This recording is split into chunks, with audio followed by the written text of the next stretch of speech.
Message, maintenant, Nabil Fleur. Il disparaît de votre coordonnée, c'est beaucoup plus sage. C'est qui les GG ASMR? Oh oui, c'est toi. Et oui, ça fait 1 an qu'on a ce petit bout de chou dans nos vies avec mon amoureux.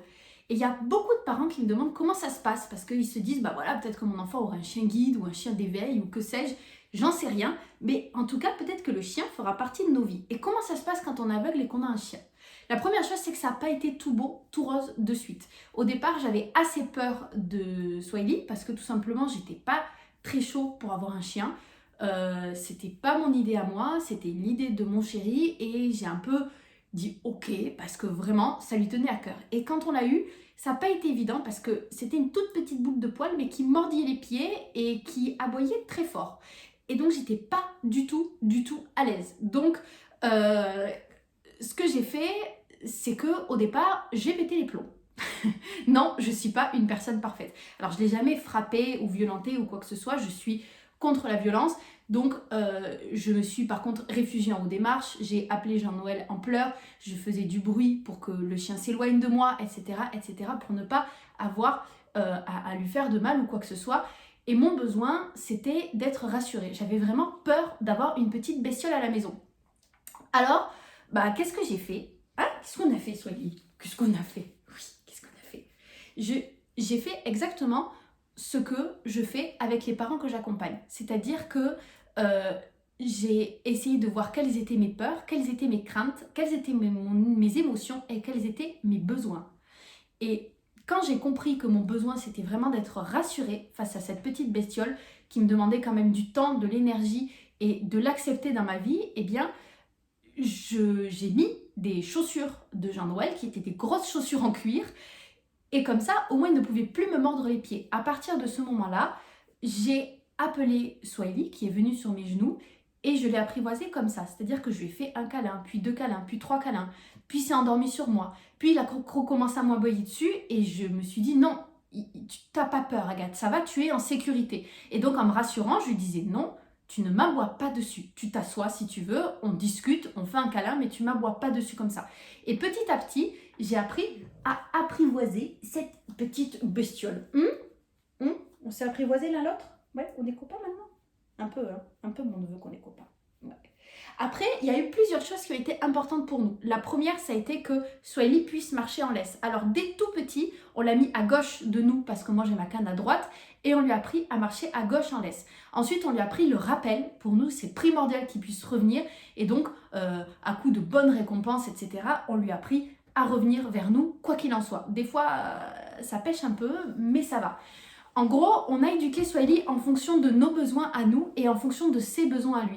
À partir du moment où j'ai compris que c'était un petit être comme n'importe quel petit être qui avait des besoins, on l'a écouté et on a fait avec lui comme on aurait fait pour un enfant, comme on aurait fait pour un être humain, comme on aurait fait pour n'importe quel être vivant en fait. Même une plante, elle a besoin d'eau, on lui donne, et Swahili, il a besoin de câlins. Si on est dispo, on lui fait des câlins, puis si on n'est pas dispo, on lui explique que c'est pas le moment. Et voilà. Quand il s'exprimait en faisant des bêtises, on a compris que c'était parce qu'il voulait sortir à ce moment-là. Quand il s'exprimait pour manger, il sait s'exprimer pour manger. Et il y a ça aussi, c'est que Swahili s'est complètement adapté à mon handicap. C'est-à-dire qu'aujourd'hui, tu perds des poils, c'est impressionnant. C'est-à-dire qu'aujourd'hui, s'il veut quelque chose, il sait très bien me dire ce qu'il veut.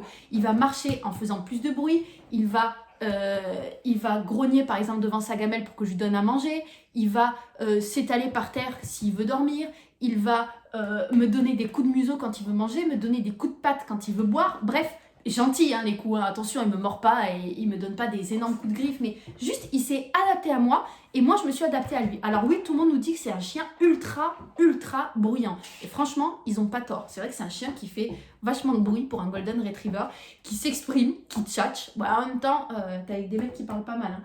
Et c'est un chien qui fait du bruit avec ses pattes, qui sait très bien me dire où il est quand je l'appelle en faisant du bruit avec ses pattes avant sur place pour me dire où il est, etc.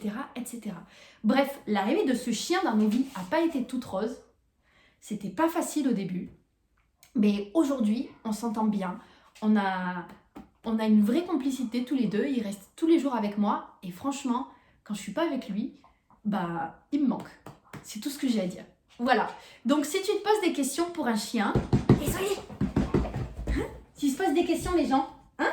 Si tu te poses des questions pour un chien, pour ton enfant, ben sache déjà que tu seras recouvert de poils, ça c'est la première des choses. Mais la deuxième des choses, c'est que c'est tout à fait possible qu'un chien s'adapte au handicap visuel de ton enfant, qu'il soit guide et donc dressé pour ça, qu'il soit d'éveil et donc dressé pour ça, mais qu'il soit aussi pas d'éveil et que ce soit tout simplement un chien que vous prenez. Nous, on a choisi de prendre un chien, on s'était dit que si on avait besoin, on prendra un éducateur. Il se trouve qu'on n'en a pas eu besoin et que ça se passe bien aujourd'hui, donc on fait comme ça. Mais si jamais un jour on a besoin d'un éducateur pour quoi que ce soit, par exemple, je sais pas, quand nous-mêmes on aura un enfant et que moi je puisse gérer la relation du chien et de l'enfant, si, admettons, ça m'inquiète, et ben à ce moment-là, on prendra un éducateur. On n'est pas contre du tout, au contraire, on est 100% pour. Simplement, nous, on n'en a pas eu besoin, mais si vous en avez besoin, eh bien faites-le. Et surtout, n'oubliez jamais que ce qui est important, c'est vos besoins à vous. Quels sont vos besoins? Quel est le besoin que vous devez apprendre à votre chien? Si vous avez besoin qu'il marche tranquillement lèche avec votre enfant, eh ben, ça doit être quelque chose de primordial. Si vous avez besoin qu'il réponde au rappel, eh ben, quelque chose de primordial. Si vous avez besoin que quand vous lui dites qu'il reste quelque part, il reste. Voilà, vous choisissez, vraiment, vous faites en fonction de vos besoins à vous et en fonction des besoins du chien. Voilà, et ben j'espère que cette vidéo vous aura plu et moi je vous souhaite une pétillante journée. Ciao ciao!